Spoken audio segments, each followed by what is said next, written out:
Masih. Praise the Lord. इतना दिन आज बहुत ही ज्यादा आनंदित हैं।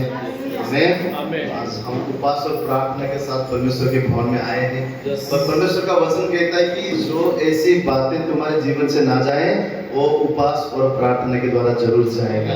आज बंधन टूटेंगे। आज हमारा जीवन परमेश्वर पहले से भी और ज्यादा उसके करीब लेकर जाने वाला है, अपने सामर्थ्य में भरने वाला है। हालेलुया। और अपनी उपस्थिति और अपने अभिषेक से इस सुबह हमें भरने वाला है। कितना विश्वास करते हैं? आमेन। उसकी उपस्थिति में महा आनंद है। और आज हम आनंदित हैं क्योंकि हमारा आनंद का कारण हमारा परमेश्वर है। हालेलुया। उसकी उपस्थिति हमारे बीच में है। क्यों ना आप और मैं अपने उत्तम ताली के द्वारा हमारा परमेश्वर का स्वागत करें। इस संसार के लिए समर्पण शब्द क्या है? एक हारा हुआ शब्द है ना? सरेंडर करना क्या है? हार मानना है। परंतु परमेश्वर के राज्य में सरेंडर सबसे बड़ा विजय है। जब हम उसके चरणों में आते हैं, उसे कहते हैं प्रभु मैं अपने आप को समर्पण करता हूँ, मेरे जीवन को समर्पण करता हूँ, मेरे हालात परिस्थिति को समर्पण करता हूँ, मेरे भविष्य को मैं समर्पण करता हूँ, मेरे मन को मैं पूरी तरह से अपने जीवन को तेरे आगे समर्पण करता हूँ। जो विश्वासी अपने जीवन को समर्पण करता है वो विश्वासी जयवंत से भी बढ़कर है। क्यों? क्योंकि जब हम समर्पण करते हैं हमारा युद्ध हम नहीं लड़ते हैं, पर सेनाओं का यहोवा हमारा युद्ध लड़ता है। और जब हमारा सेनाओं का यहोवा हमारा यीशु मसीह हमारा युद्ध लड़ता है तो विजय आपका और मेरा है। आमीन। आइए सुबह हमारे जीवन को हम परमेश्वर के हाथों में समर्पण करें। कोई भी ऐसी बात हो सकता है जिस बात की वजह से, जिस चीज की वजह से आज आप परेशान होंगे, परंतु यीशु ने कहा मेरे पास आओ, बोझ से दबे लोग मेरे पास आओ और मेरे विश्राम को तुम पाओ। वो विश्राम देने के लिए आज आया है। आमीन। आइए हम सब अपने हाथों को क्यों ना ऊंचा उठाएं, उस स्वर की ओर अपने हाथों को ऊंचा उठाएं जहां से सारी भली बातें हमारे जीवन में हम पाते हैं।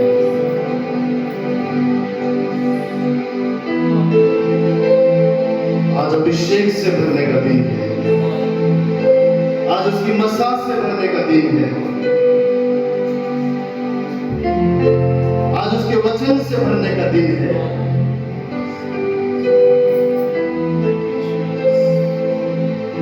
पिता ने कहा मुझसे मांगो तो मेरी आत्मा में तुम्हें क्यों न दूंगा। ऐसा आत्मा जो सामर्थ का है, ऐसा पवित्र आत्मा जो प्रेम का है, ऐसा पवित्र आत्मा जो अग्नि का है, ऐसा पवित्र आत्मा जिसने यीशु मसीह को जी उठाया, वही परमेश्वर का आत्मा आज खुदावन आप और मुझे फिर से एक बार भरना चाहता है। उस सामर्थ से, उस अभिषेक से, उस बल से। तो खुदा का वचन कहता है कि उसके सामर्थ द्वारा हम सब कुछ कर सकते हैं। आइए उस परमेश्वर से आज विनती करें, उस खुदा से प्रार्थना करें कि प्रभु मुझे अपनी ताकत से भर दे, अपने प्रेम से भर दे, अपने सामर्थ से भर दे, अपने अग्नि से मुझे भर दे प्रभु, ताकि मेरा जीवन गवाही का जीवन बने पाए। तू आजा अपनी सामर्थ में हमें भर दे, अपनी ताकत से खुदा तू आजा अपनी सामर्थ में हमें भर दे, अपनी अग्नि से खुदा तू आजा अपनी सामर्थ में हमें भर दे, अपने प्रेम से खुदा पवित्र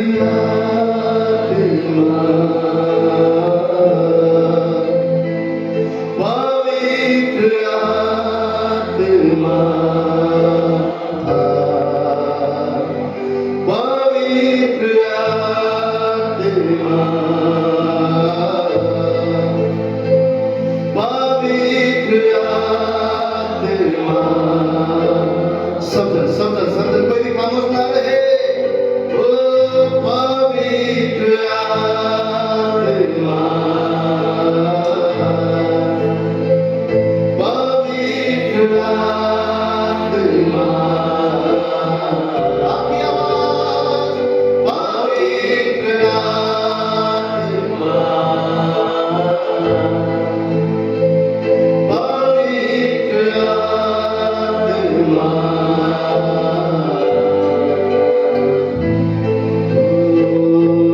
करता हूँ मैं समर्पण, ये आत्मा और ये जीवन, करता हूँ मैं समर्पण, ये आत्मा और ये जीवन, हाथ को उठाके मैं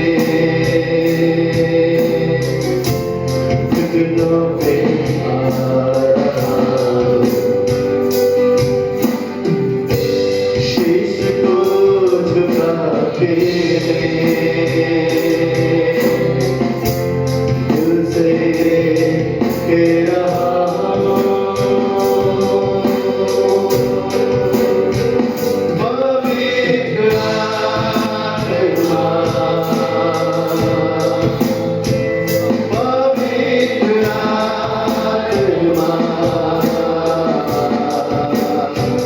पवित्र आत्मा,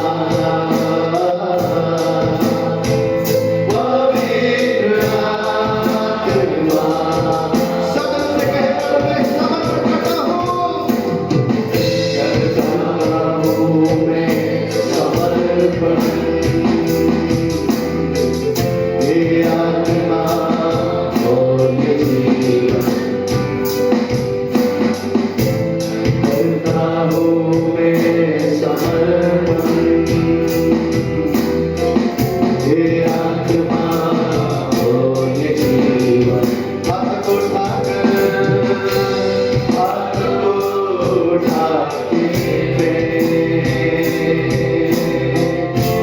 घुटनों पे आ रहा हूँ, शीश को झुकाके, शीश को झुकाके मैं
राजाओं का राजा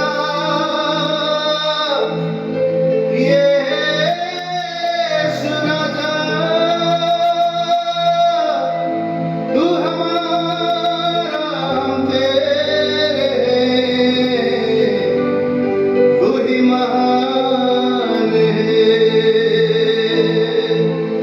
अपने हाथों को उठाकर उसे कहे, तू मेरे जीवन का राजा, तू स्वामी है, तू मेरा आनंद का कारण, तू ही मेरा सब कुछ है। यीशु मेरा राजा, यीशु मेरा आनंद, यीशु मेरा जीवन, यीशु मेरा सब कुछ। अपनी आवाज में गाए, यीशु मेरा राजा,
आराधना करते तू हमारा राजा है, तू हमारा स्वामी है, तू हमारे जीवन का प्रभु, हम तुझे ऊंचा उठाते हैं। Oh hallelujah, we praise your holy name। शाकिरे केरिया राबा शाबे बेबे, हमारा प्राण तुझे धन्य धन्य धन्य कहता है। We bless your holy name। शाकिरे केरी राबा बाबा से हमारा प्राण हमारी आत्मा तेरी इबादत करती है। उठाते हैं तेरा नाम, तेरी स्तुति करते हुए घुटनों पर हम आकर करते हैं तुझसे प्रार्थना। हो मिलकर हम गाए यीशु की स्तुति हो। सदन सदन मिलकर हम गाए, यीशु हम तेरी स्तुति करते हैं, की स्तुति हो। सब गाए मिलकर हम गाए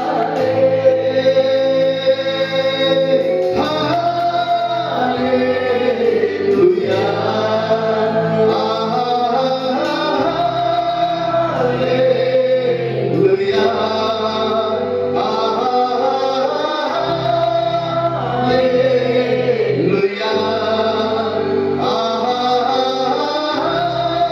हालेलुया, हालेलुया।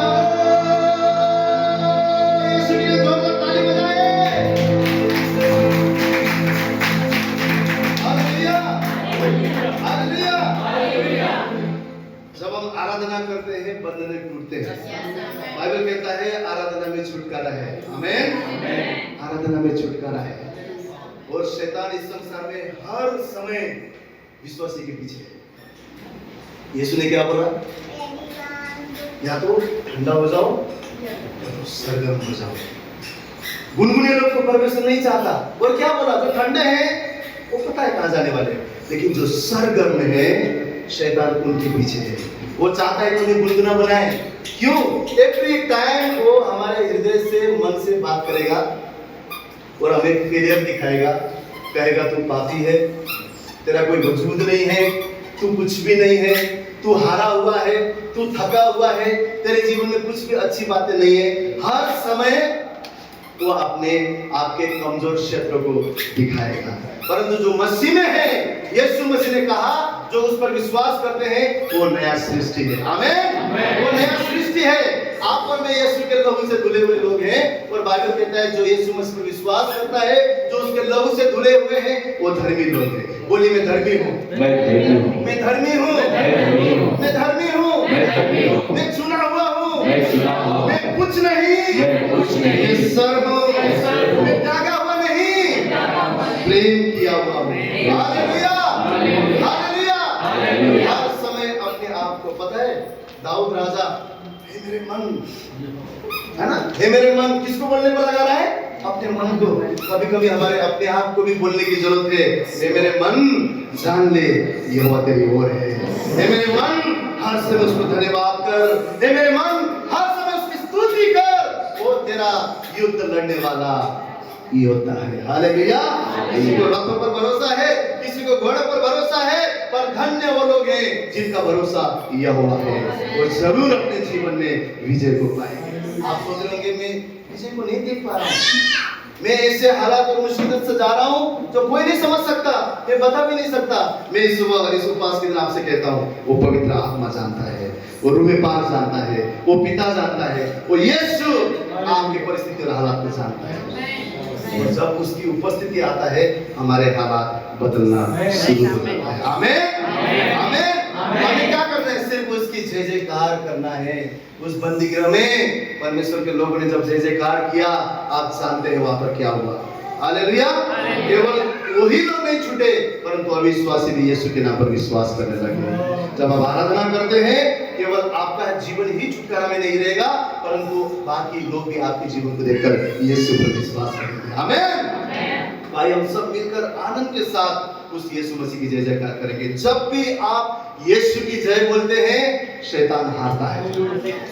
जब भी आप यीशु को ऊंचा उठाते हैं, शैतान आपके जीवन में नीचे जाना शुरू करता है। और ये समय है हम उसकी जय जयकार करें, तालियों के साथ गाय गीत गाते हुए इन गीतों की मेडली को हम गाएंगे। और हमारा परमेश्वर हमारी ओर है, जो हमारे युद्ध को लड़ता है। इन गीतों के द्वारा हम घोषित करेंगे, और जिसने विश्वास किया उसने विजय को पा चुका है। आमीन।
क्यों डरता है? अरे क्यों डरता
अपनी हाथों में खोदी मेरी सूरत। अब क्या मुझे तेरी जरूरत है। ताली के लोगों की प्रशंसा करें।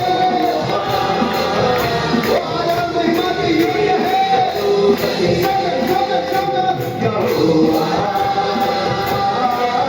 मुझे तेरी जरूरत है। यहोवा मुझे तेरी जरूरत है। यहोवा मुझे तेरी जरूरत है। मुझे तेरी जरूरत है। मुझे तेरी जरूरत है। मुझे तेरी जरूरत है। यहोवा मुझे तेरी जरूरत है। प्यार तू करता इतना, प्यार तू करता इतना, बड़ी हाथों में खोदी मेरी सूरत है। यहोवा मुझे तेरी जरूरत है। अपने हाथों को ऊंचा उठाएं, हर एक जरूरत से कहे प्रभु मुझे तेरी जरूरत है। तेरे बिना मेरे जीवन में मैं सुना हूँ, मैं मेरे युद्ध को नहीं लड़ सकता प्रभु। मेरे जीवन के हालात और परिस्थिति में मैं खड़ा नहीं हो सकता प्रभु। मेरे अपने बल अपने बुद्धि से मैं हारा हुआ हूँ, परंतु इस सुबह यहोवा मैं तेरी ओर आता हूँ और कहता हूँ प्रभु मेरे जीवन में मुझे तू चाहिए। मेरे युद्ध लड़ने वाला यहोवा, तू मुझे विजय देने वाला परमेश्वर है। तू मुझे जय के उत्सव में ले जाने वाला परमेश्वर है। तू मुझे अपनी शांति से भरने वाला परमेश्वर है। अपने पथ में मुझे छुपाने वाला, अपने बल से मुझे भरने वाला, वो मुझसे प्रेम करने वाला खुदा तू है। मुझे तेरी जरूरत है प्रभु।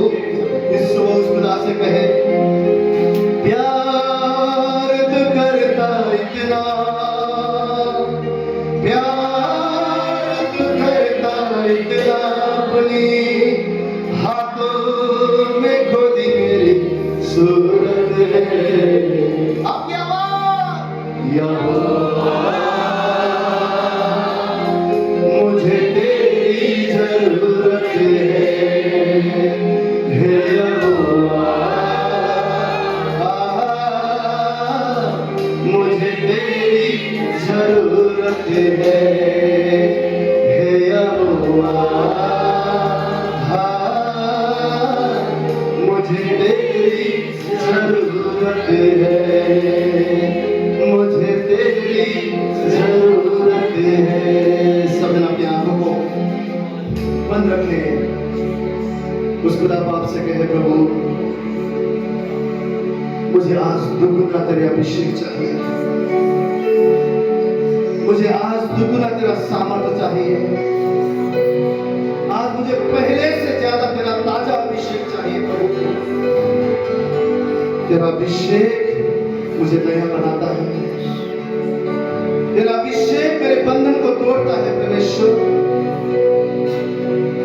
तेरा अभिषेक मेरे जीवन के हालातों को बदलता है, मेरे जिंदगी को बदलता है। तेरी कब्जा मुझ पर हो जाए, तेरी कब्जा मुझ पर हो जाए प्रभु।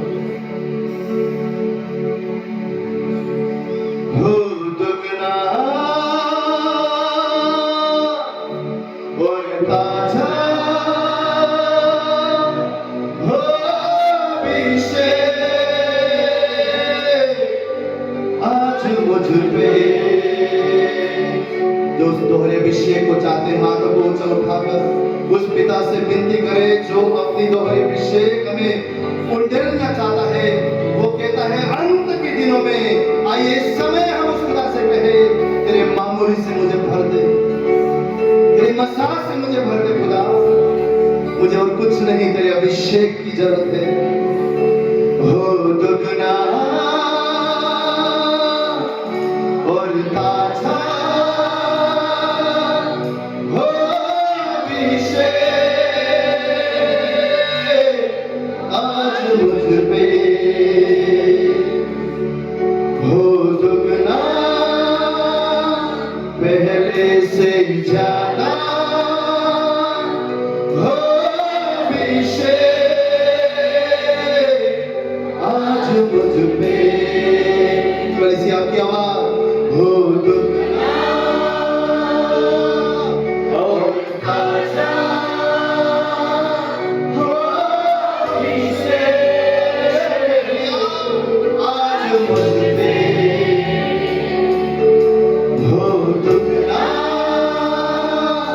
पहले से ज्यादा हो आज मुझे एक बारिश की तरह एक लम्हे के समान याद जाए मुझ पर एक चादर के समान एक बारिश की तरह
है मरहम तू ही हर गम का है, हर दम पे कब्जा, हर गम पे कब्जा, हर दम पे कब्जा, हर गम पे कब्जा, कर ले कब्जा ए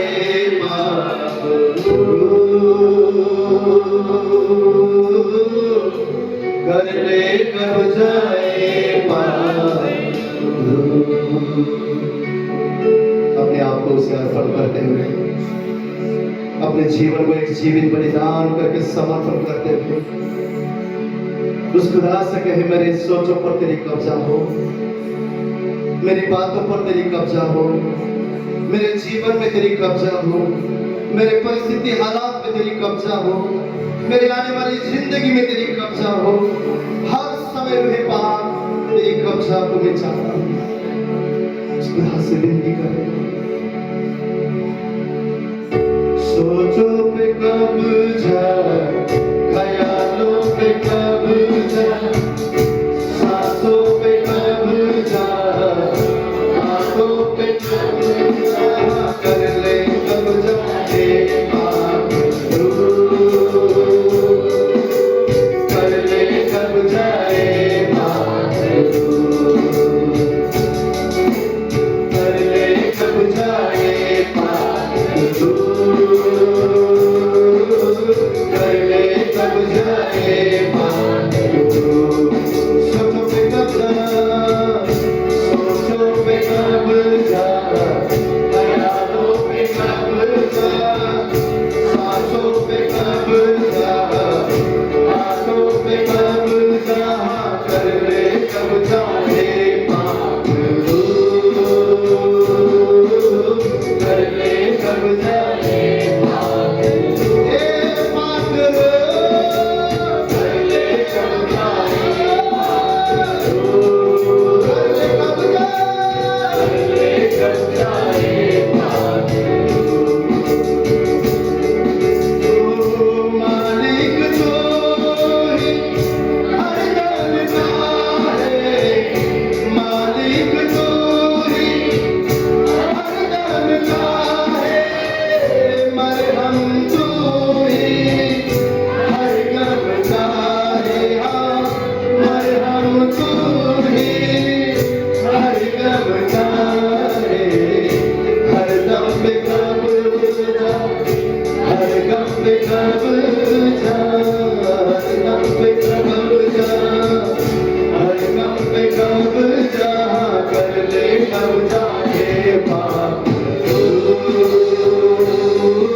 तुझ में ही हर काम करूं मैं, जीवन तेरे नाम करूं मैं।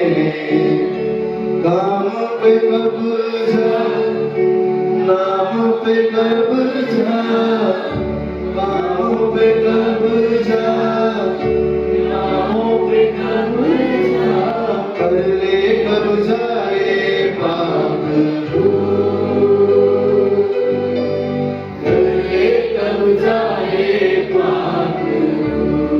कभी खामोश ना रहे सब जन, कर ले कब्जा ये पाक रूह, कर ले कब्जा ये पाक रूह। जीवन के हर क्षेत्र उसे देते कहे, कर ले कब्जा ये पाक रूह, कर ले कब्जा ये पाक रूह, कब्जा कर ले कब्जा ये पाक रूह, कर ले कब्जा ये पाक रूह।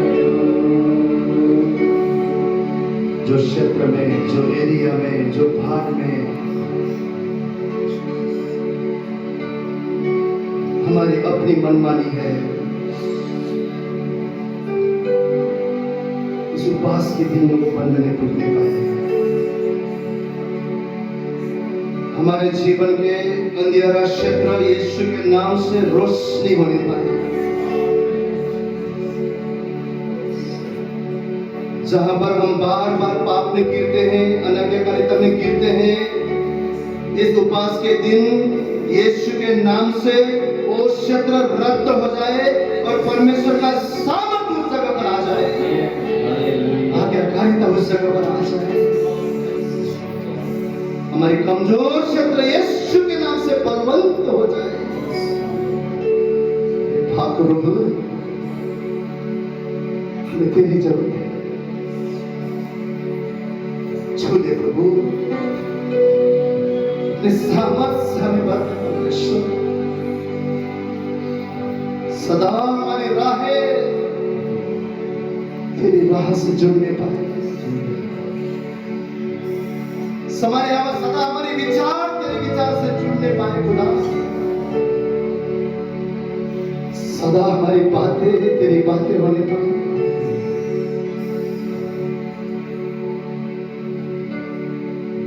आज हम यहां से खाली नहीं जाना चाहते प्रभु।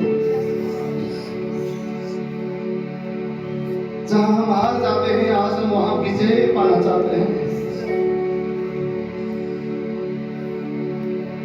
तेरे बल को चाहते हैं खुदा, तेरी ताकत को चाहते हैं, तेरी मसा को चाहते हैं, तेरे अभिषेक को चाहते हैं खुदा।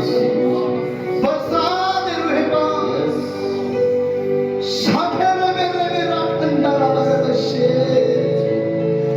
झाई का झनक लखा खंडारा बरसे, समा बाबा मेरा खंडारा बरसे। पिता सभी को बरसा दे, अभिषेक को पहले दे खुदा।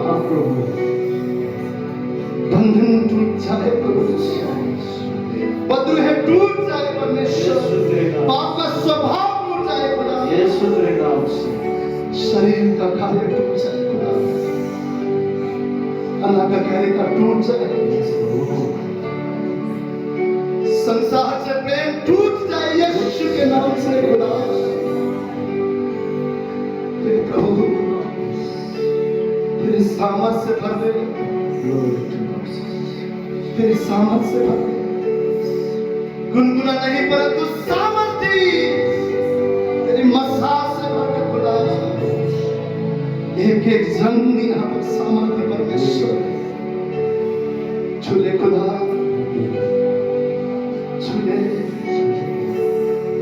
तू ना उठाए तो कौन उठाए प्रभु, तू ना संभाले तो कौन संभाले, तू ना बढ़ाए तो कौन बढ़ाए प्रभु। तू हमारा राजा है, हम पश्चाताप करते हैं खुदावन, हृदय को ठास कोई अधार्मिकता तूने पाया है, हमें क्षमा कर दो, लहू से धो दे। तुझे पुकारते हमारे जीवन में पवित्र आत्मा, फिर से एक बार प्रभु इस जीवन में तू वास करने पाए, तेरी कब्जा होने पाए। राहें तुझसे जुड़ती रहे, अब राहें तुझसे जुड़ती रहे, अब हिकमत तुझसे मिलती रहे, अब हिकमत तुझसे मिलती रहे, अब राहों पे कब्जा, हिकमत पे कब्जा, राहों पे कब्जा, हिकमत पे कब्जा, कर ले कब्जा ये पागल, कर ले कब्जा ये पागल, कोई भी खामोश ना रहे, कर ले कब्जा ये पागल,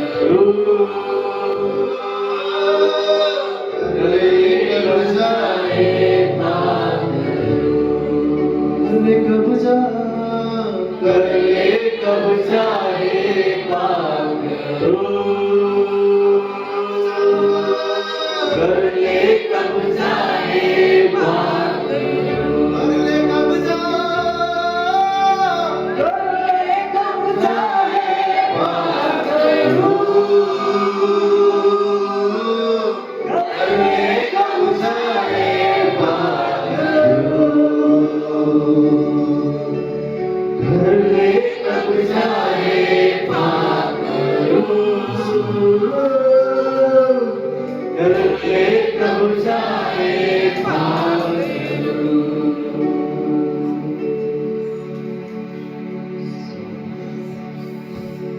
सारे खेली लगा साखा लगा साहा लगा धरी धरी लगा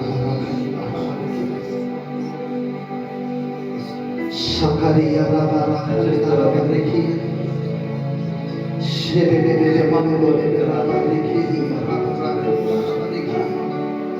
Bapak Ibu Replika Asal Pershur kita Sakhe Pershur kita Sakhe Iwan Bagi kita perlu berdoa Sakhe हाथ उठा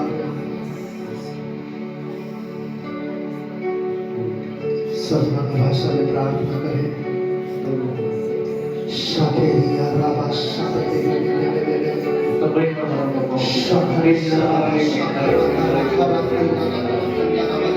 Bapak yang berpikir mau Pershur yang produksi apa Bapak Ibu Hamzah Fikri yang Pershur kita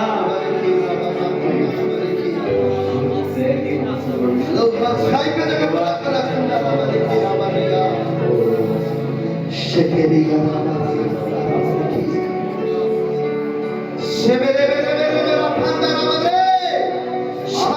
आपकी दया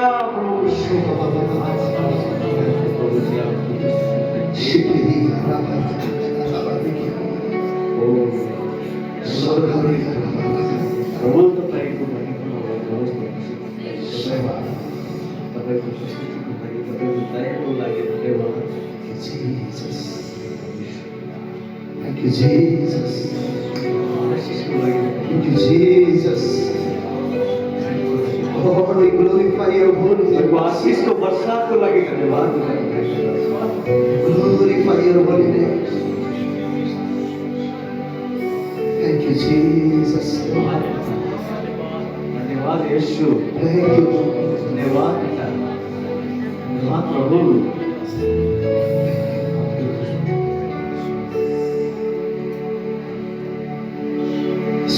समय के लिए दिया, धन्यवाद। तूने अपने मसाह से हमें भरा है, तेरा धन्यवाद प्रभु। तेरे सामर्थ्य तूने हमें भर दिया है। तेरी उपस्थिति में हम घोष करते हैं, हम कमजोर नहीं पर तेरे द्वारा बलवंत हैं। हम हारे भी नहीं, तेरे द्वारा जयवंत हैं। तुम अकेले नहीं, सेनाओं का यहोवा हमारे साथ है। जिसने समुद्र को दुभागा, जिसने मरुभूमि में राह बनाया, आसमान को खोलकर अपने बच्चों को खिलाया, मरे हुए को जिसने जी उठाया, वो मेरा खुदा है, वो मेरा परमेश्वर है। मेरे लिए असंभव बात मेरे लिए परमेश्वर के लिए संभव है, क्योंकि वो मेरा बादशाह है, वही राजा है, वही शिरोमणि है, वही सामर्थ्य है, केवल वही पवित्र है। धन्यवाद करने प्रभु, तेरे क्रूस पर हमें घमंड है, तेरे नाम पर हमें घमंड है। यीशु के हम संतान हैं, यीशु हमारा पिता है। धन्यवाद करते हैं प्रभु, सारा आदर तुझे देते हैं, तुझे महिमा देते हैं प्रभु, तुझे ऊंचा उठाते हैं, हम घटते हैं, तू बढ़ता जाए प्रभु। सारा आदर गौरव महिमा तेरे नाम को देते हैं। इस प्रार्थना विनती को हमारा जीवित उद्धार करता प्रभु यीशु मसीह के पवित्र नाम से कहते हैं, सफल कहते हैं आमीन। आपका उत्तम ताली केवल यीशु मसीह के लिए।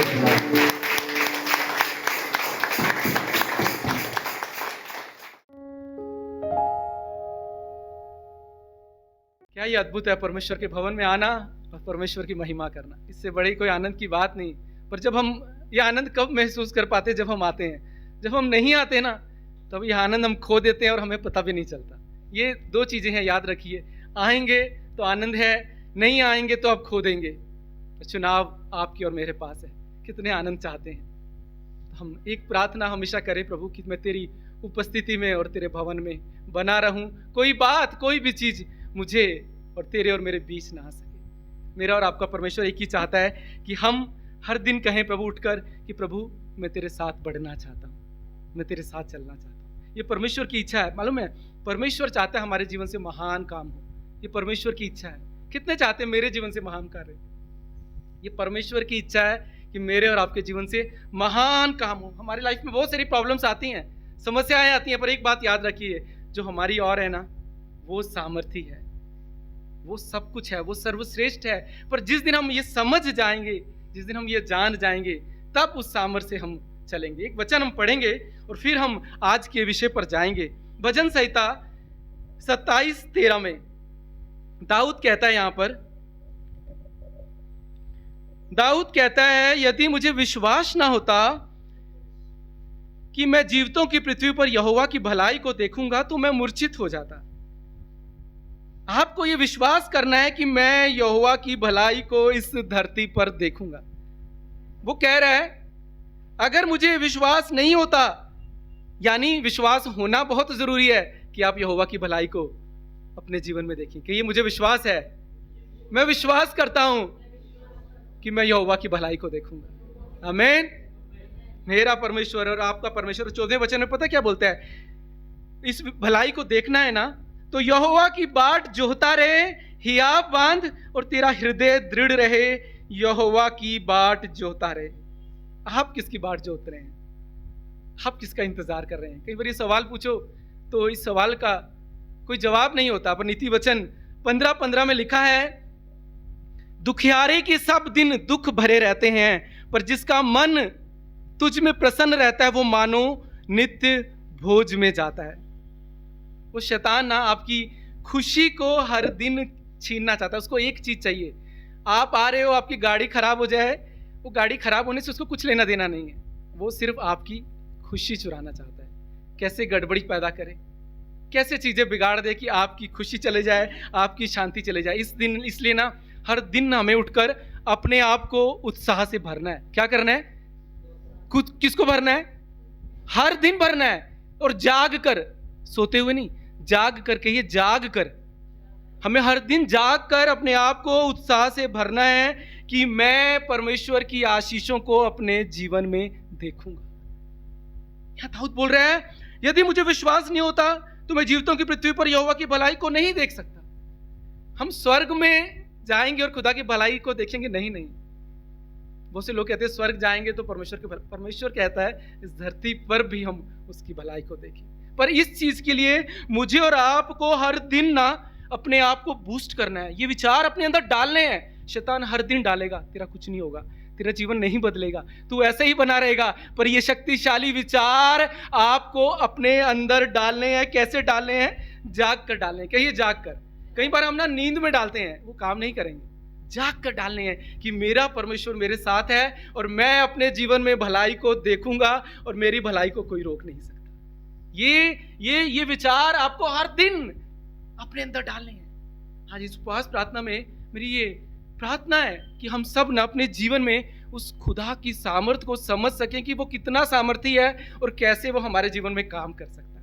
वो इतना सामर्थी है। यहां पर दाऊद बोल रहे हैं, मैं विश्वास करता हूं और इसलिए मैं ठहरा रहूंगा। क्या बोल रहा है?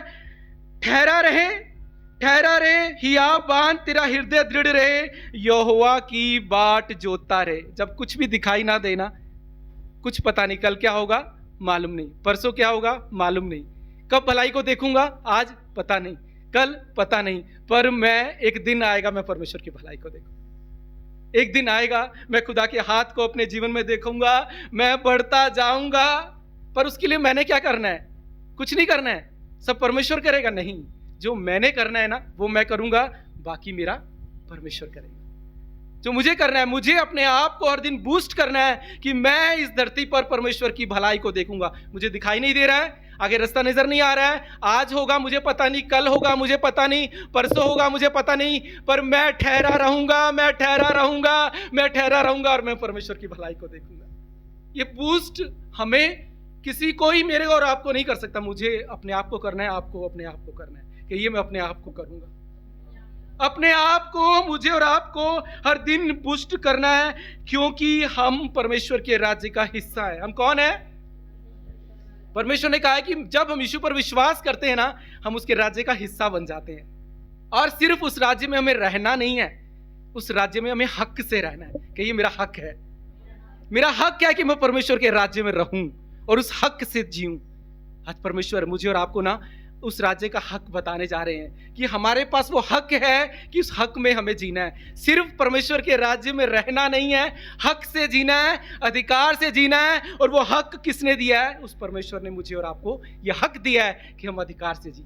जानते हैं, यीशु ने ना उस क्रूस पर जान दी। बाइबल कहती है जो विश्वास करेगा वहां से क्या होगा? हमारे सारे पाप वहां पर हम उनसे आजाद होंगे और परमेश्वर यीशु मसीह ने मुझे और आपको अपनी धार्मिकता दी है। क्या दी है? धार्मिकता दी है। क्या मालूम है? धार्मिकता के दो पहलू हैं। एक धार्मिकता है जिसमें हमें कुछ नहीं करना है, सब कुछ हमें मिल गया है, हमें कुछ नहीं करना है, यीशु ने सब क्रूस पर कर दिया। वो कह रहा है कि मैंने अपनी धार्मिकता दी। जिस तुम विश्वास करते हो वो धार्मिकता तुम्हें मिल जाती है। और दूसरी इस धार्मिकता का पहलू है, अब इस विश्वास में हमें जीना है, इस धार्मिकता का हमें उपयोग करना है। हमें धार्मिकता मिल गई है, पर इस धार्मिकता का हमें उपयोग करना है। ये इस धार्मिकता का दूसरा पहलू है कि हम कैसे विश्वास में जीते हैं, कैसे इस जिंदगी को जीते हैं। एक छोटी सी, मैं एक बहुत ही इलिस्ट्रेशन एक छोटा सा मैं आपको बताना चाहिए, बहुत ही बच्चों वाला है, पर कई बार हमें बच्चे होकर ना ये समझना बहुत जरूरी है। एक बार एक परिवार बाहर से आता है, यूरोपियन कंट्री से इंडिया में, उनका कोई बच्चा नहीं होता, और यहाँ पर आकर वो जब इंडिया में घूम रहे होते हैं, एक रोड पर दो बच्चों को देखते हैं। वो एक भाई और बहन रोड पर अनाथ होते हैं और भीख मांग रहे होते हैं। उन पेरेंट्स को बड़ी दया आ जाती है। वो जो पति पत्नी थे वो कहते हैं ये बच्चों को हमें गोद लेना है, और वो गवर्नमेंट से बात करते हैं, इंडियन गवर्नमेंट से, कि कैसे ये सारी चीज़ें हों और कैसे हम इन बच्चों को गोद ले लें। वो सारी पेपर जॉब वहाँ कंप्लीट करते हैं, उन बच्चों को वो गोद ले लेते हैं, और वो बच्चे वहाँ से उनके साथ फ्लाइट पकड़कर वहाँ से वो विदेश चले जाते हैं जिस देश में उनको जाना होता है। और जब वो एयरपोर्ट पर उतरते हैं और वहाँ पर उनको कार लेने के लिए आते हैं, उस कार में जब वो बैठते हैं ना, बड़े घबरा जाते हैं, डरे हुए बच्चे। वो बोलते हैं कि ये कार में हमें कहाँ लेकर जा रहे हैं। वो कार को छूने से भी डरते हैं। क्यों डरते हैं? क्योंकि उनको लगता है कि इन्होंने मुझे गोद लिया है, पर ये कहाँ लेकर जा रही है? कार तो मेरी नहीं है ना, ये हक तो नहीं है मेरा इस पर। वो माँ बाप ने हक दे दिया, पर इनको पता नहीं है कि ये हक मेरा नहीं है, क्योंकि वो डरते हैं। वो वहां डरते हैं। वो क्या करें अब, कहाँ ही लेकर जाते। बड़े कोलाहल में वो बच्चे पड़ जाते हैं। वो घर में जाते हैं। वो घर इतना खूबसूरत होता है, उस घर में रहते हुए भी वो अनाथों की तरह रहने लगते हैं। कोई भी चीज को छूने से डरते हैं कि सोफे को छू लेंगे, कहीं कुछ हो गया ये हमें डांट देंगे, क्योंकि उनको आदत थी वैसी जिंदगी जीने की। और जब इतने बड़े घर में आकर उन चीजों को वो छूने लगते हैं, वो छूना नहीं चाहते। वो माँ बाप उनको ना सिखाते हैं, बेटा जो हमारा है वो तुम्हारा है। वो धीरे धीरे धीरे धीरे हर रोज उनको बताते और सिखाते हैं कि जो मेरा है वो तुम्हारा है। आज परमेश्वर मुझे और आपको ये बताना चाहते हैं, मैंने अपनी धार्मिकता दे दी है, जो मेरा है वो तुम्हारा है। तुम्हें उस हक को समझना है, तुम्हें उसमें जीना है, तो उसमें बनना है। मैंने सब कुछ तुम्हारे लिए रख दिया है, हमें उसका उपयोग करना सीखना है। सबसे बड़ी चीज मैं आपको, परमेश्वर ने हमें, मुझे और आपको सब कुछ दिया है, पर इसका उपयोग करना मुझे और आपको सीखना है। जब बच्चों को गोद लिया गया, सब कुछ उन्हें मिल गया, पर उनको नहीं पता था ना। बच्चों ने सोचा कुछ छू लिया कुछ बिगड़ जाएगा। उनको लगा कि ये कौन है, हमारे केयर टेकर है। कौन है केयर टेकर? कौन होते हैं? संभालने वाले। उनको लगा, ये बच्चे को लगा कि ये जो लेकर जा रहे हैं ये हमें संभालने वाले हैं, पर उन्होंने बोला हम संभालने वाले नहीं, हम तुम्हारे माँ बाप हैं। कई बार हम ना, यीशु मसीह ने जब हमें गोद लिया है ना, हमें लगता है यीशु मसीह हमें संभालता है, हम वो ना हमारा केयर टेकर है, पर वो कहता है उसके साथ मैं तुम्हारा पिता भी हूँ। हम ये नहीं समझ पाते, इसलिए हम सोचते हैं जैसे हूं मैं खुश हूं। इतना परमेश्वर ने किया ना, ये बहुत है ना। अरे मैं तो अनाथ था, मैं तो गरीब था, मैं कहाँ था, वहां से कहां से परमेश्वर लेकर आया। ओह, परमेश्वर ने दया दिखाई, आज वो मेरा संभालने वाला है। मैं अनाथ था, उसने मुझे गोद लिया, पर वो कह रहा है अब तुम मेरे बेटे और बेटियां हो, अब तुम मेरे बच्चे हो। जो मेरा है वो सब कुछ तुम्हारा है, सब कुछ तुम्हारा है। पर ये बात को हम समझ नहीं पाते, और ये समझना आसान भी नहीं है। आज हम परमेश्वर के वचन से हम सीखेंगे कि कैसे हम परमेश्वर से जुड़े हुए हैं, कैसे हम परमेश्वर के बच्चे हैं, कैसे हमें अपने कपड़ों के लिए लड़ना नहीं है, कैसे हमें अपने जीवन में हर छोटी छोटी चीजों के लड़ने की जरूरत नहीं है। एक बात परमेश्वर मुझे और आपसे बताना चाहते हैं, जब तुम मेरे बच्चे हो ना, अब तुम भिखारी नहीं, अब मेरे बेटे और बेटियां हो। इस बात को मुझे और आपको समझना बहुत जरूरी है। जब तक हम समझेंगे नहीं, जब तक ये बात को हम जान नहीं पाएंगे, और जब तक उस पिता का आदर करना नहीं सीखेंगे, जब तक जो पिता ने मुझे और आपको दिया है ना उसका आदर नहीं करेंगे, जो अनुग्रह मुझ पर आप पर हुआ है उसके तरीके से अपने जीवन को नहीं बदलेंगे, हम उस धार्मिकता में जी नहीं सकते। सब कुछ मुझे और आपको उस क्रूस पर मिला है, हमें कुछ करने की जरूरत नहीं है, हमें विश्वास करना है। और वो कहता है मैं अपनी धार्मिकता तुम्हें दूंगा। हमें ना पवित्र बनने की जरूरत नहीं है। बाइबल कहती है जब यीशु पर हमने विश्वास किया, उसने जब हमें अपनी धार्मिकता दी तो अपनी पवित्रता दी है, पर हमें पवित्र जीवन जीना है। पवित्रता हमें मिल सकी, हम पवित्र नहीं बन सकते। मालूम है, जब हम पहले संसार में थे ना, तो क्या था, हम संसारिक थे और भले काम करते थे। कैसे करते थे? भले काम के हमारे पाप धुल जाएं। आज देखो इस संसार में लोग संसारिक है, पर बहुत भले काम करते हो, सोचते हैं कि मेरा जीवन बदल जाएगा। पर आज हम कौन है? अब हम उसके लहू के द्वारा धर्मी ठहरे हैं, पर अब भी पाप करते हैं। हमारी पोजीशन बदल गई है। पहले क्या थे? पापी थे और हम धर्म के काम करते थे। अब हम धर्मी हैं, पर अभी भी कुछ हमारे जीवन में पाप है, कुछ कमजोरियां हैं। आज हमारा स्तर बदल गया है, पर हमें नहीं पता। हम सोचते हैं आज भी प्रभु मेरे पापों के कारण तू मेरी प्रार्थना को नहीं सुनते। यीशु कहता है मैं तो इस नजर से देखता ही नहीं हूं, मैं तो कहता हूं कि मेरे लहू के द्वारा तुम धर्मी ठहरे हो, तुम मेरे पास आओ बस। वो कहता है आज भी तुम क्षमा मांगो, आज भी मैं दया करने के लिए तैयार हूं। वो बच्चों को एक चीज करनी है, वो बच्चों को जिन्हें गोद लिया उन्हें उन चीजों का उपयोग करना सीखना होगा। हाँ, अगर वो गलतियां करेंगे तो पेरेंट्स डांटेंगे ना, वो सोफे खराब करेंगे तो डांटेंगे ना, अगर वो गाड़ी को खराब करेंगे तो डांटेंगे ना, वो गाड़ी उनको चलाने के लिए दी गई है, उसका उपयोग करने के लिए दी गई है, उनके लिए आशीष बनाई। आज परमेश्वर मुझसे और आपसे कह रहे हैं, जो जिंदगी मैंने दी है ना, इसको बर्बाद मत करो, इसका उपयोग करो, इसको अपने जीवन में सही तरीके से चलाओ, मेरी सुनकर चलो, मैं तुम्हें फ्रूटफुल बनाऊंगा। मैंने सब कुछ तुम्हारे जीवन में दे दिया है, तुम्हें इसको लेना सीखना होगा, इसको उपयोग करना सीखना होगा, इसको अपने जीवन में सही तरीके से लेकर चलना सीखना होगा, इस पवित्रता में जीना सीखना होगा। आज परमेश्वर मुझसे और आपसे कह रहे हैं, हम कहते हैं प्रभु कैसे मैं आगे बढ़ूं, कौन सा विश्वास चाहिए, कैसे, मैं तो इतना पापी था। मालूम है, रोमियो की पुस्तक निकालिए आप मेरे साथ, रोमियो की पुस्तक उसका 5वां अध्याय और 17वां वचन। आज हम समझेंगे कि कैसे परमेश्वर ने अपना राज्य, अपनी धार्मिकता मुझे और आपको दे दी। आज मुझे और आपको यीशु ने जो क्रूस पर किया है ना, उसको समझना बहुत जरूरी है। कई बार हमें सब कुछ पता होता है, पर क्रूस पे जो यीशु ने मेरे और आपके लिए किया है ना, वो हमें पता ही नहीं होता। इसलिए बहुत जरूरी है इस लहू को हम समझे, इस क्रूस की गाथा का बार बार आपको सिखाना बहुत जरूरी है। रोमियो 5:17 क्या लिखा है? जब एक मनुष्य के अपराध के कारण मृत्यु ने उस एक ही के द्वारा राज्य किया, तो जो लोग अनुग्रह और धर्म रूपी वरदान बहुतायत से पाते हैं, वे एक मनुष्य अर्थात यीशु मसीह के द्वारा अवश्य ही अनंत जीवन में राज्य करेंगे। क्या लिखा है? एक मनुष्य यीशु मसीह पर विश्वास करने से हमें यह धर्म रूपी वरदान मिल गया है। बाइबल कहती है, इंग्लिश में लिखा है गिफ्ट ऑफ राइचियसनेस। ये वरदान हमें मिल गया है और अब हमें क्या करना है? इस जीवन में राज्य करना है। क्या करना है? इस जीवन में राज्य करना है। किसके द्वारा? यीशु मसीह के द्वारा। बाइबल कह रही है एक मनुष्य के पाप करने से, आदम के द्वारा पाप आया। पता है, आप और मैं ना शुरुआत से पापी हैं। कभी कभी मुझे और आपको लगता है कि मैंने पाप किया इसलिए मैं पापी हो गया। आप जन्म से ही पापी, कोई नहीं कह सकता कि मैं पापी नहीं हूं। सब जन्म से पापी, हम सब पापी हैं और धर्म के काम करते थे। पर एक यूहन्ना की पुस्तक में लिखा है, क्या लिखा है? हम में से कोई कह ही नहीं सकता कि मैं पापी नहीं हूं। कोई नहीं कह सकता। बाइबल कहती है सबने पाप किए, सबने गुनाह किए, पर जब हम यीशु पर विश्वास करते हैं, वो धर्म का वो गिफ्ट, यहां लिखा है वो गिफ्ट मुझे और आपको मिला है। उसकी धार्मिकता क्या मिली है? गिफ्ट मिला। बोले मुझे तोहफा मिला है।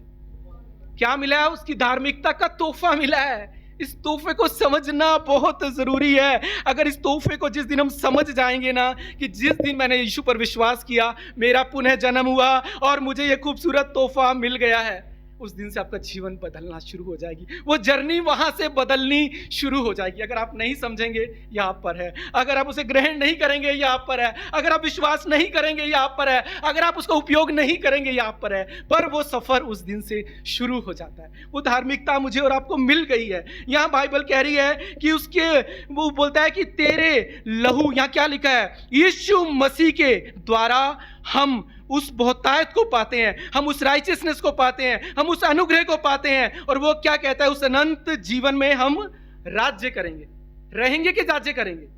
राज्य करने और रहने में क्या फर्क है? रहने वाला कैसे भी रहेगा, घसीट घसीट के जिंदगी, घसीट के भिखारी बन के रहो, गरीब बन के रहो, धक्के खा के रहो। पर राज्य करने वाला कौन है? जो हक से रहेगा। आपको इस हक में जीना सीखना होगा। हमें हक है, हम भी गीत गाते हैं ना, अब बहुत टाइम हो गया हमने अपनी कलीसिया में नहीं गाया, पर यह हक को हमें समझना बहुत जरूरी है। हमें यह हक मिल गया है, पर हम हक में जीते नहीं है। प्रभु हम तो पापी हैं। बहुत मुश्किल है, मैं कहता हूं, ये समझना और ये विश्वास करना, क्योंकि हम लोग पाप के प्रति ना इतने जागरूक है, इतने पाप कॉन्शियस है ना। पाप किया, प्रभु मैं पापी हूं, मेरे पर तू दया नहीं कर सकता। अगर मेरे जीवन में बीमारी है ना, तो जरूर मैंने ऐसे पाप किए ना, मैं यहां से आजाद नहीं हो सकता। हम इतने पाप कॉन्शियस हैं, हमेशा पाप में ही सारी जिंदगी पाप करते रहे, तो हम बाहर नहीं निकलना चाहते। अपने पापों को मानना अच्छी बात है, पर उन पापों को मानने के बाद, उस माफी को मांगने के बाद, उस अधिकार में जीना बहुत जरूरी है कि प्रभु अब मैं तेरी संतान हूं, मेरे पाप क्षमा हो गए हैं, अब चंगाई मेरा हक है, आशीष मेरा हक है, बरकत मेरा हक है, जीवन मेरा हक है, और इस हक को मैं अपने जीवन में देखूंगा। ये बहुत जरूरी है कि हमें ये पता होना चाहिए कि हमें कौन सा वरदान मिला है। मैं चाहता हूं कि आज हम ना ये घोषित करेंगे आगे बढ़ने से पहले। आइए अपनी आंखों को बंद करेंगे। अपनी आंखों को बंद करेंगे और खुदा से कहेंगे, प्रभु कि मैं तेरे लहू के द्वारा धर्मी ठहरा, यीशु के द्वारा मैंने नया जन्म पाया है, यीशु के द्वारा मैं धर्मी ठहरा हूं। उस कलवरी पर मेरे सारे गुनाहों का यीशु ने बलिदान दिया है। अब मैं उसकी धार्मिकता में चलूंगा, मैं अब चंगाई में चलूंगा। आशीष मेरा हिस्सा है, बरकत मेरा हिस्सा है, जीवन मेरा हिस्सा है। खुदा तेरे लहू के द्वारा तूने मुझे अपनी धार्मिकता दी है। वो परमेश्वर ना मुझे और आपको कहता है कि तुम योग्य। हम कहते हैं हम योग्य नहीं है। कितनी बार आप कहते हो मैं योग्य नहीं हूं? कहते हैं ना हम, प्रभु मैं योग्य नहीं हूं, पर वो कहता है तुम योग्य हो। हम कहते हैं हम काबिल नहीं है, वो कहता है तुम काबिल हो। कितना फर्क है ना। हम हमेशा ही कहते हैं मैं योग्य नहीं, मैं काबिल नहीं, मेरे बच्चे योग्य नहीं, मेरे काबिल नहीं। परमेश्वर कहता है तुम योग्य हो, तुम काबिल हो। मैंने अपने लहू के द्वारा उस क्रूस पर पूरी कीमत अदा की है। मैंने अपनी धार्मिकता दे दी है, मैंने जीवन दे दिया है, मैंने तुम्हारे श्रापों को ले लिया है, मैंने तुम्हारे आंसुओं को ले लिया है, मैंने तुम्हारे दुखों को ले लिया है, मैंने तुम्हारी बीमारियों को ले लिया है। अब चंगाई तुम्हारे जीवन का हिस्सा है। मैंने कीमत अदा की है। अब इस हक में जीना सीखो, जीना सीखो, जीना सीखो। आज परमेश्वर मुझसे और आपसे कह रहे हैं। एक अद्भुत कहानी है पुराने नियम में इजरायलियों की। जब अब्राहम की संतान जब मिस्र में रहने लगे, बाइबल कहती है बहुत बढ़ने लग गए, वहां पर बढ़ने लगे। और फिर क्या हो गया? सीधे लोग थे, गुलामी में चले गए। इसलिए हमें बड़ा बुद्धिमान होना जरूरी है। सीधे लोग ना क्या करते हैं, फिर हम बहुत जल्दी गुलामी में चले जाते हैं। गुलामी में गए कितने साल मालूम है? कोई बताएगा? 430 साल वो गुलामी में रहे। और फिर उनको पता लगा कि उनका परमेश्वर है, तब उन्होंने अपने हक से उसे पुकारा, प्रभु दया कर। परमेश्वर ने मूसा से कहा जा वहां पर।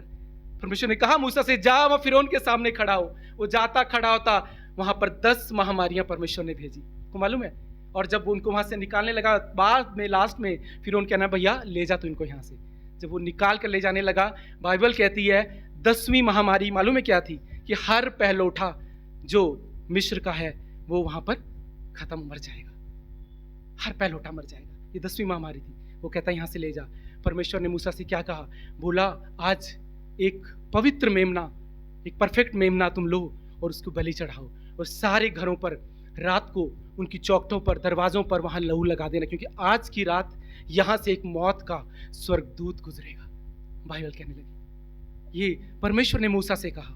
और बाइबल में लिखा है, आइए हम पढ़ेंगे निर्गमन की पुस्तक, उसका 11वां अध्याय 7वां वचन। लिखा है, इज़राइल के विरुद्ध क्या मनुष्य, क्या पशु, किसी का कोई कुत्ता भी ना भौंकेगा, जिससे तुम जान लो कि मैं मिस्रियों में और इज़राइलियों में यहोवा अंतर करता है। यहां पर वो कह रहे हैं तुम अपने आप को अलग कर लो। और फिर परमेश्वर ने कहा मूसा से एक निर्दोष मेमना ले लो, 1 वर्ष का वो हो, एक परफेक्ट मेमना, उसका बलिदान करो। फिर क्या बोलते हैं परमेश्वर? भोजन खाकर, कमर बांधकर, जूते पहनकर तैयार रहना। जैसे वो मेमना बलिदान होगा, उसके लहू को अपने घरों पर लगाना, दरवाजों पर लगाना, खिड़कियों पर लगाना, क्योंकि रात को मृत्यु का स्वर्गदूत वहां से गुजरेगा। और वो नहीं देखेगा कि ये इजरायली हैं कि मिस्री हैं, वो नहीं देखेगा। मृत्यु को स्वर्गदूत को नहीं पता कि कौन इजरायली और कौन मिस्री है।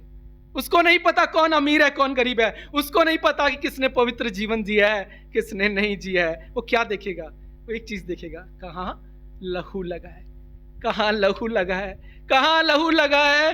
वहां पर वो कहता है कि वो वहां से गुजर जाएगा और उन घरों पर मृत्यु छू नहीं पाएगी जहां वो मेमने का लहू लगा होगा। इसलिए ना हम कई बार कहते हैं हम बहुत पवित्र लोग हैं, हमने पाप नहीं किया है। परमेश्वर कह रहा है मेरे लहू के द्वारा तुम धर्मी ठहरे हो। यहां पर लिखा है, वहां उसने नहीं देखा मौत के स्वर्गदूत ने कि मैं किस घर में मौत को लेकर जाऊं, किस में। वहां लिखा जहां लहू लगा था, जहां लहू लगा था। मेरे और आपके जीवन में तो कलवरी का वो बलिदान का लहू लगा है। ये मुझे और आपको समझना है। वो कलवरी का बलिदान का लहू मेरे और आपके जीवन में लगा है। इसलिए पता कई बार ये क्रूस का ना प्रचार होना बहुत जरूरी है कि हम समझ पाएं कि इस लहू की कीमत क्या है। कई बार हम नहीं समझ पाते कि इस लहू के द्वारा मुझे और आपको क्या मिला है। हम नहीं जान पाते। इब्रानियों 12:22 से 24 आप खोलिए, जानते हैं वहां क्या लिखा है? इब्रानियों की पुस्तक 12वां अध्याय 22वें वचन से 24वें वचन में आज परमेश्वर मुझे और आपको ना अपना हक बताने जा रहे हैं। अपने हक को जानो, तुम कौन हो और तुम क्या कर सकते हो अपनी जिंदगी में। आइए हम पढ़ेंगे इब्रानियों 12:22 से 24। यहां पर लिखा है, पर तुम सिय्योन के पहाड़ के पास और जीवते परमेश्वर के नगर और स्वर्गीय यरूशलेम के पास और लाखों स्वर्गदूतों और उन पहलोठों की साधारण सभा और कलीसिया जिसके नाम स्वर्ग में लिखे हैं और सबके न्यायी परमेश्वर के पास और उस सिद्ध किए हुए धर्मियों की आत्माओं और नई वाचा के मध्यस्थ यीशु और छिड़काव के उस लहू के पास आए हो जो हाबिल के लहू से उत्तम बातें कहता है। किसके पास आए हो आपको ये पता होना चाहिए। उस दिन तो उन दरवाजों और खिड़कियों पर वो उस मेमने का लहू लगा था और आज बाइबल कह रही है यीशु का लहू से उत्तम बातें शुरू करता है। जिस रात वहां से वो लोग निकले उनका एक सफर शुरू हुआ और जिस दिन हम यीशु पर विश्वास करते ना वहां से हमारे धार्मिकता का सफर शुरू होता है।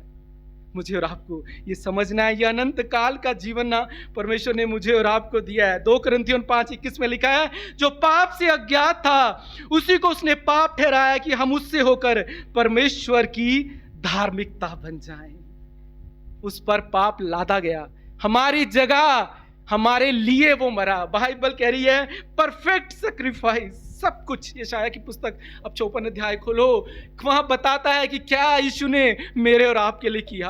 आज परमेश्वर मुझसे और आपसे कह रहे मैं आपके विरुद्ध नहीं हूं, मैं तुम्हारे साथ हूं। मैंने ना कीमत चुकाई है तुम्हारे और आपके लिए। उस क्रूस पर मेरे और आपके पाप क्षमा किए। पता क्या क्या हुआ है? हमारे अपमान उसने लिए, उसने हमें अपने बेटे और बेटियां बना दिया और हम स्वर्गदूतों से बढ़कर हैं। कभी कभी हमें लगता है हम स्वर्गदूतों की तरह आराधना करें, हमें ऐसा लगता है। पर आपको मालूम है यीशु कहते हैं स्वर्गदूत हमारे जैसा बनना चाहते हैं। हम स्वर्गदूतों के जैसा बनना चाहते हैं, हम आराधना करें। ये स्वर्गदूत हमारे जैसा कि हमें ही हक मिले, उनको हक नहीं है बेटे और बेटियां बनने का। मुझे और आपको हक है।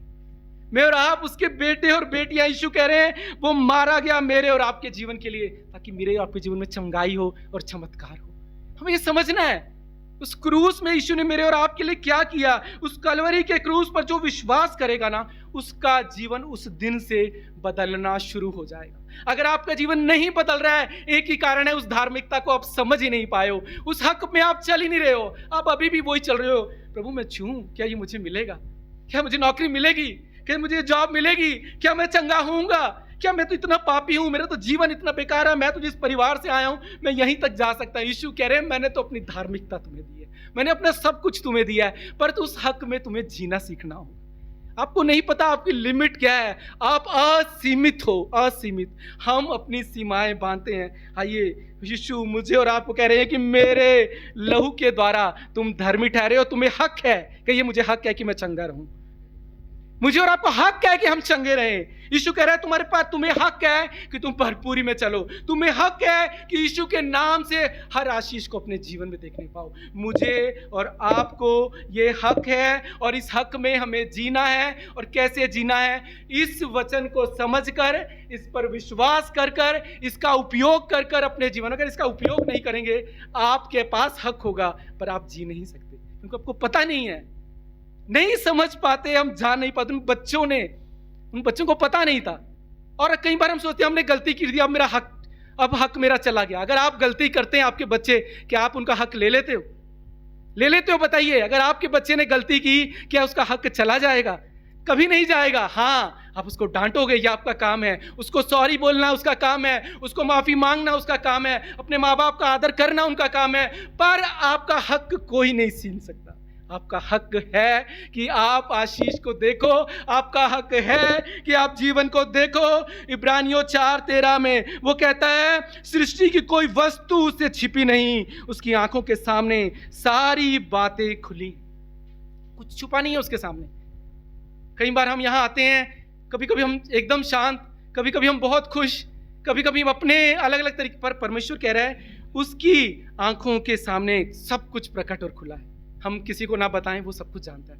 आपके अंदर क्या चल रहा है, आप किस जिंदगी में जी रहे हो, आप पाप में जी रहे हो, आप अच्छी जिंदगी में जी रहे हो। कभी कभी ना ये वचन मैं जो पढ़ता हूँ ना, मैं तो बहुत कई बार अनकंफर्टेबल हो जाता हूँ कि प्रभु तेरे सामने सब प्रकट है। हम तो आज भी गलतियां करते हैं, तो सब पता, हम छोटी छोटी भी गलतियां करते हैं, कुछ गलत सोच भी लेते हैं, बहुत अनकंफर्टेबल करता है। अगर आप आत्मा में चलोगे ना, ये वचन डराने वाला है कि परमेश्वर ना कई बार आप बड़े आसानी से पीछे बैठकर किसी की बुराई कर देते हैं। परमेश्वर कह रहा है मेरे सामने सब कुछ प्रकट है।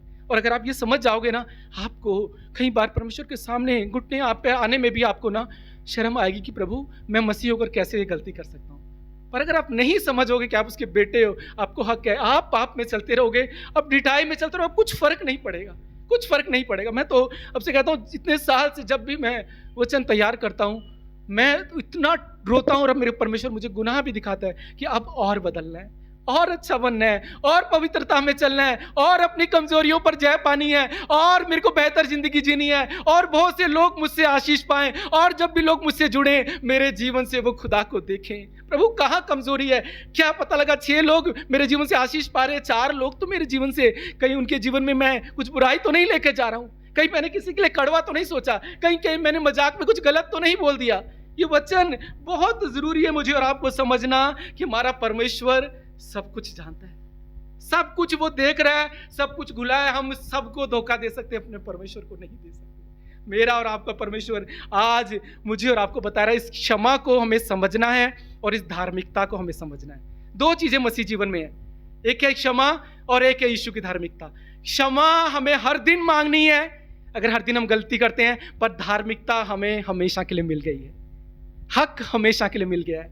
उसको जीना है, उसका उपयोग करना है, उसमें बढ़ना है, तो आपको परमेश्वर की अगुवाई में चलना होगा, उसकी सुनकर चलना होगा, उसका आदर करना होगा, उससे प्रेम करना होगा, उस धार्मिकता का उपयोग करना सीखना होगा। उत्पत्ति की पुस्तक में लिखा है, परमेश्वर ने आदम और हव्वा को सब कुछ दिया और क्या बोला? अब इसको वश में कर लो और इसकी रक्षा करो। आपको जो आशीषें मिली है ना, इसको संभालना किसकी जिम्मेवारी है? आपकी जिम्मेवारी है। धार्मिकता मिली है, आशीषें मिली हैं, बरकतें मिली हैं, और क्या परमेश्वर कहता है? उसको तुम्हें उपयोग करना आना चाहिए, उसको आपको रक्षा करनी है, आपको संभालना है कि आप उसको बर्बाद कर रहे हो कि आप बना रहे हो, आप अपने बच्चों को बना रहे हो कि बर्बाद कर रहे हो, यह आप पर है। आप अपनी आशीषों को संभाल रहे हो कि उनको बर्बाद कर रहे हो, यह आप पर। परमेश्वर कह रहा है मैंने हक दिया है, तुम्हें उपयोग करना है, तुम्हें संभालना है, तुम्हें उसे लेकर चलना है, तुम्हें बुद्धि के साथ चलना है, उस आशीषों को संभालना है, उनको बढ़ाना है और बहुतों के लिए आशीष बनना है। पर यह काम मुझे और आपको करना है। अगर आपकी आशीषें नहीं बढ़ रही हैं, अगर आपका जीवन नहीं सर रहा है, इसका मतलब है आप सही उपयोग नहीं कर रहे हो। आपको सब कुछ दिया गया है पर आप जी नहीं रहे हो वो जिंदगी। आपको पवित्र बनने के लिए जिंदगी मत जिए, पवित्रता परमेश्वर ने दी है, पर हमें बुद्धि के साथ चलना है प्रभु कि हम कैसे सही जिंदगी जियो। नम्र होकर खुदा के पास आना है और परमेश्वर की इस धार्मिकता में चलना है। सिर्फ क्षमा मांगना, प्रभु मुझे माफ कर, मुझे माफ कर, मुझे माफ कर, नहीं।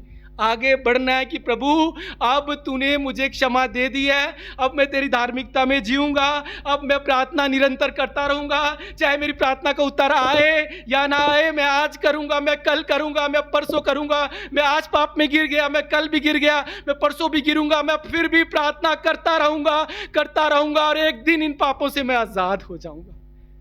हमें ये निरंतर करना है। अगर हम नहीं करेंगे वो शैतान आपको मार देगा। मैं आपसे कह रहा हूं, बाइबल कह रही है वो तो शेर की नाई आपके द्वार पर खड़ा है। आपको बड़ी बुद्धि के साथ चलना है। इस धार में आपके पास हक है, पर अगर इस हक को आप नहीं जानते हो कि कैसे इस पवित्र शास्त्र का उपयोग करना है, कैसे मेरी आशीषों को मुझे संभालना है, कैसे मुझे बुद्धि के साथ चलना है, कैसे मैंने उसकी अगुवाई में चलना है, कैसे मैंने निरंतर प्रार्थना करनी है। निरंतर प्रार्थना कीजिए। पाप में गिर गए कोई बात नहीं, फिर प्रार्थना कीजिए। पाप में गिर गए कोई बात नहीं, फिर प्रार्थना कीजिए। पाप में गिर गए कोई बात नहीं। कितने साल आप गिरेंगे, एक दिन आप बदल जाएंगे, एक दिन आप बदल जाएंगे, एक दिन आपका जीवन बदल जाएगा। इसलिए दाऊद कहता है मैं इस धरती पर यहोवा की भलाई को देखूंगा। ये भलाई को देखूंगा, ये मैं देखूंगा, ये मेरा हक है। मैं कमजोर हूं, मैं पापी हूं, मैं गिर जाता हूं, ये मेरी कमजोरियां हैं, पर मैं प्रार्थना करता रहूंगा और मैं यहोवा की भलाई को देखूंगा। वो परमेश्वर मुझ पर जिस दिन दया करे उस दिन मेरा सब कुछ बदल जाएगा। वो विश्वास धार्मिकता का आपके जीवन में होना जरूरी है। बाइबल में 2 लोग हैं मालूम है, जिनको देखकर यीशु को बड़ा अचंभा हुआ। वो कोई विश्वासी नहीं थे, वो कोई यहूदी नहीं थे। दो लोगों के बारे में लिखा है, पता है कौन कौन है? दोनों मत्ती की पुस्तक में, एक कनानी स्त्री, एक रोमी सूबेदार। ये दो लोग हैं मत्ती की पुस्तक में। और सबसे बड़ी बात है, दोनों अब्राहम की संतान नहीं है। दोनों अब्राहम की संतान नहीं है, दोनों यहूदियों में से नहीं है, ना कोई बलिदान दिए, ना वो कभी सोलोमन के टेंपल में गए। पहला रोमी सूबेदार, इसका जिक्र मत्ती 15:21 से 28 में। पता है वो क्या कहता है?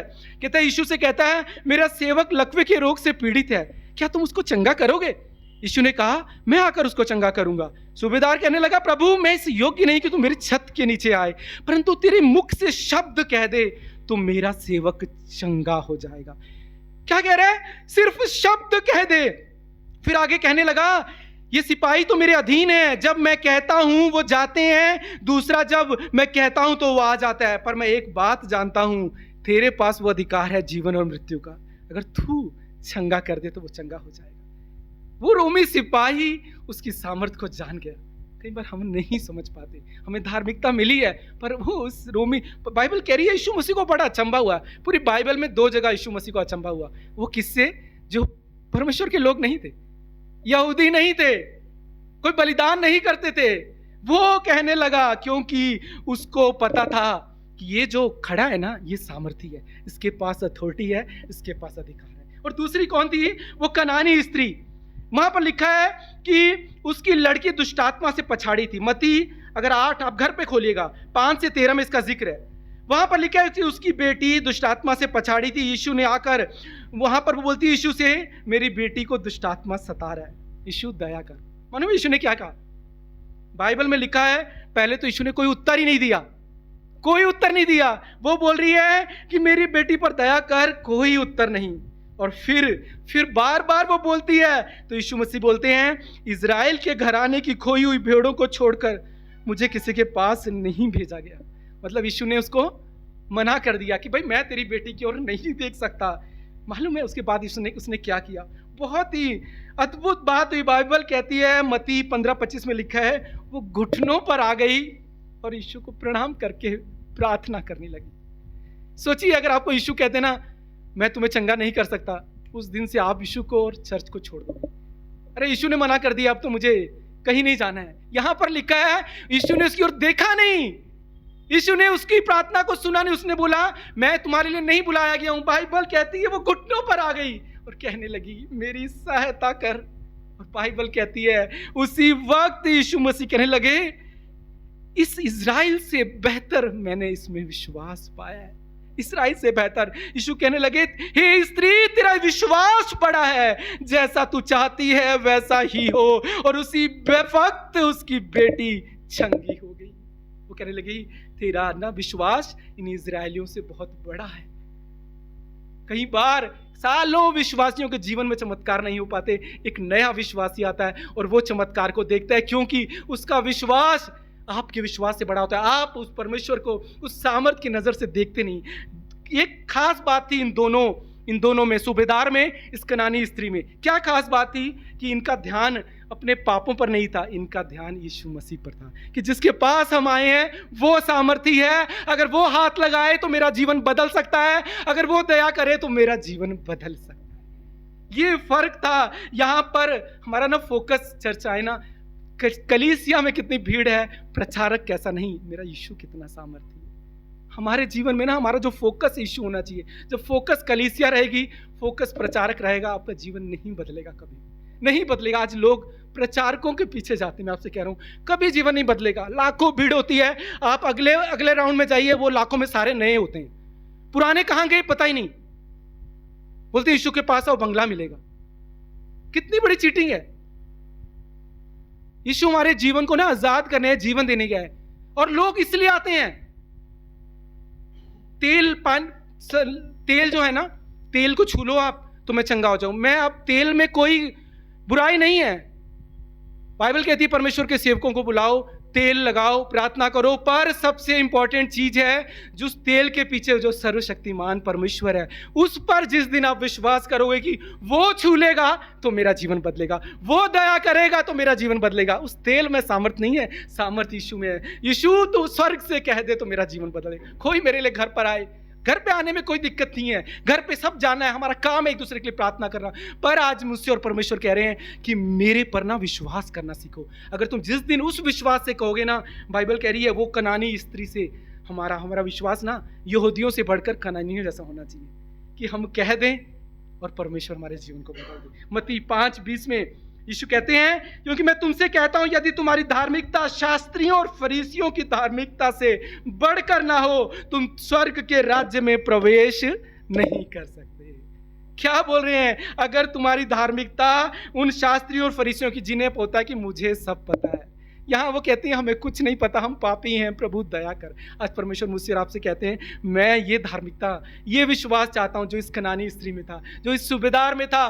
तुम्हारा वो विश्वास मुझे अचंभे में डाल दे, तुम्हारा विश्वास मुझे मजबूर कर दे कि मुझे तो तुम पर दया करनी है, मुझे तुम्हें चंगा करना है।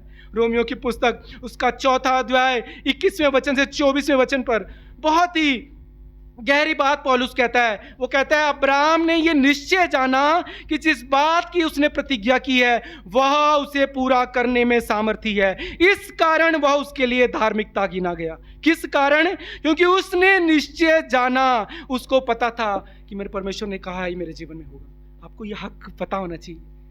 वो कह रहा है उसको पता था, उसको पता था। बाइबल कह रही है उसका ये विश्वास कि उसने ये निश्चय जाना, उसके लिए धार्मिकता गिना गया।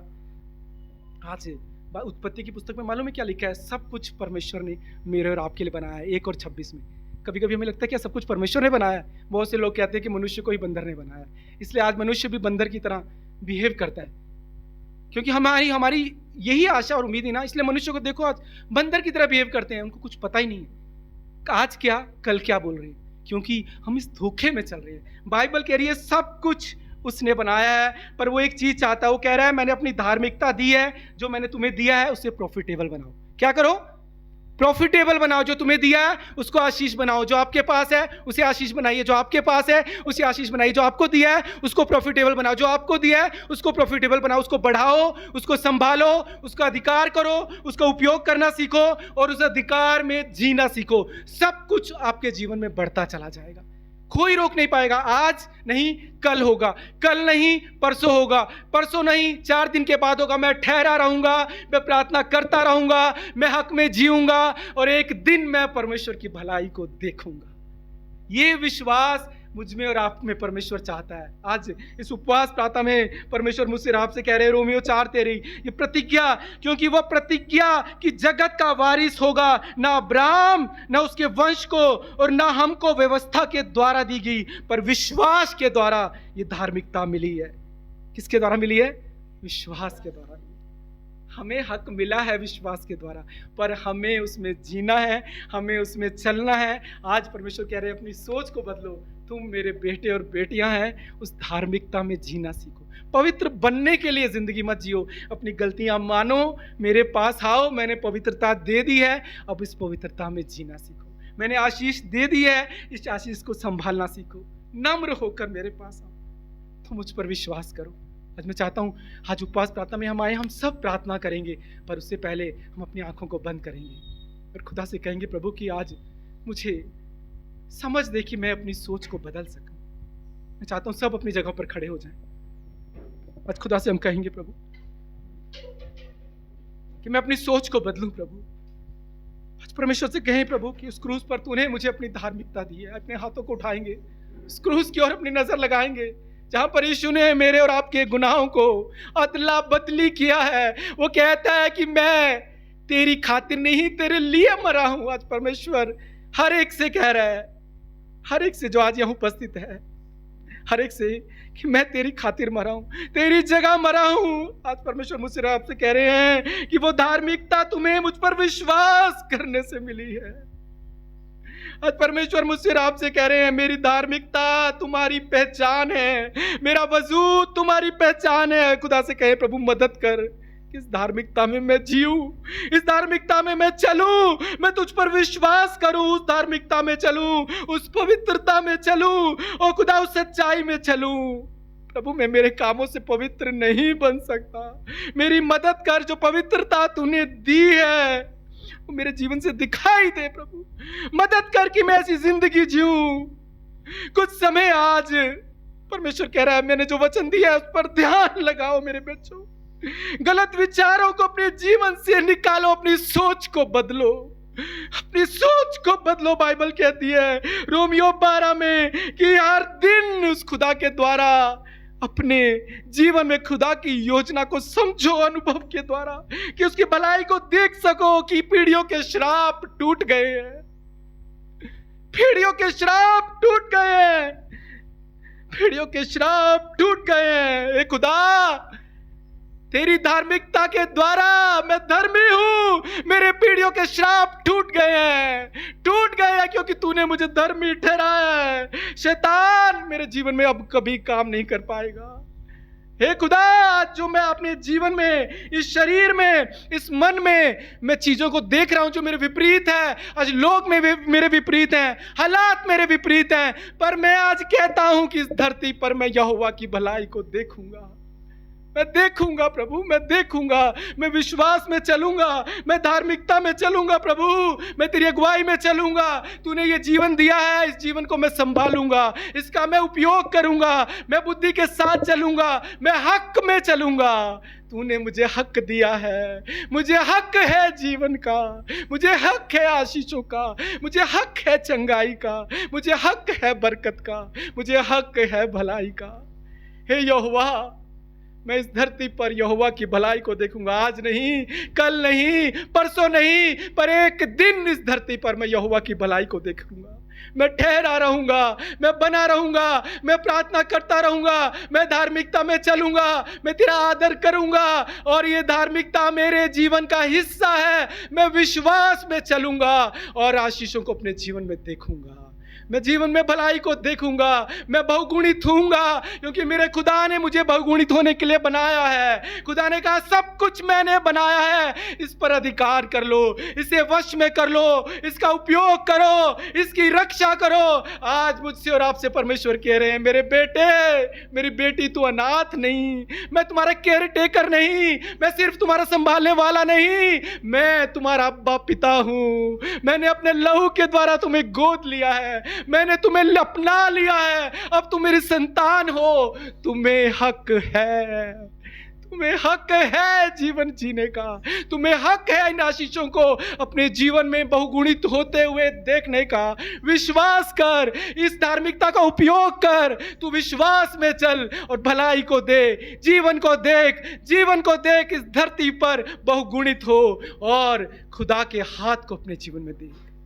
खुदा, आज हम तेरे हाथ में खुद को सौंपते हैं परमेश्वर। आज हम कहते हैं प्रभु, अब हम इस अधिकार में जिएंगे और विश्वास से आज हम कहेंगे कि इस धरती पर मैं यहोवा की भलाई को देखूंगा। आमीन, आमीन। आइए जिंदा खुदा के लिए जोरदार तालियां बजाएं।